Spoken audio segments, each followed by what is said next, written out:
În episodul de azi din Romontania, un câine, o explorare, un dans.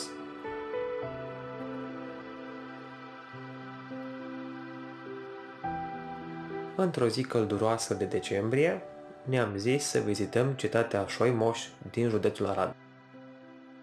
Traseul este foarte ușor de găsit, este pe partea stângă a drumului, cum merge la Arad până la Deva. Urcăm de vreo 5 minute și mai avem foarte puțin. Traseul începe chiar după ce se termină satul Lipova, care e acolo.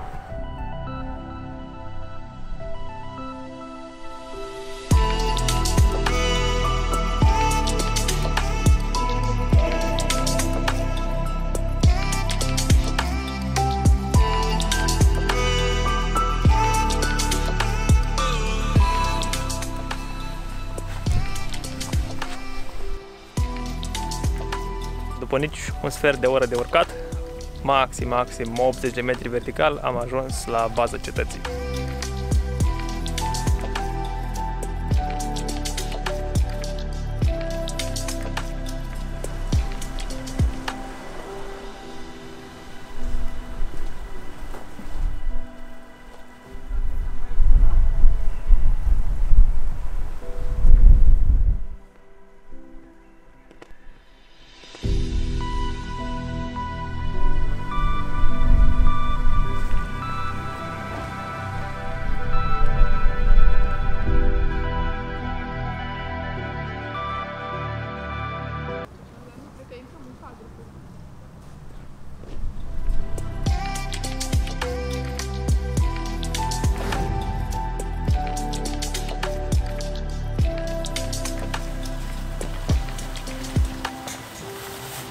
Cetatea are o istorie tumultoasă. A fost ridicată în secolul XIII, iar de-a lungul timpului a fost martorul la foarte multe bătălii. Au trecut pe aici Iancu de Hunedoara, răscoala lui Horia.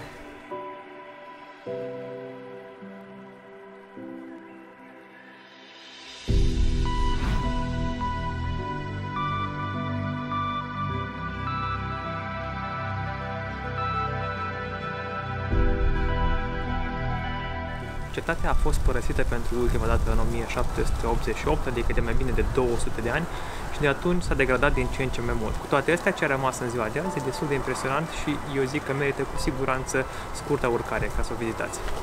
Cetatea Soimoș.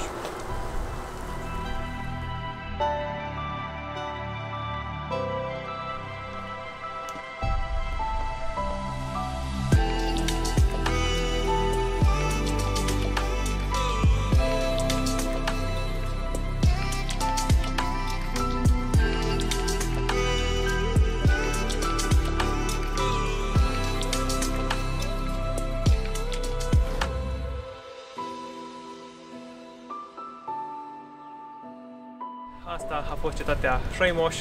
Până data viitoare, la revedere!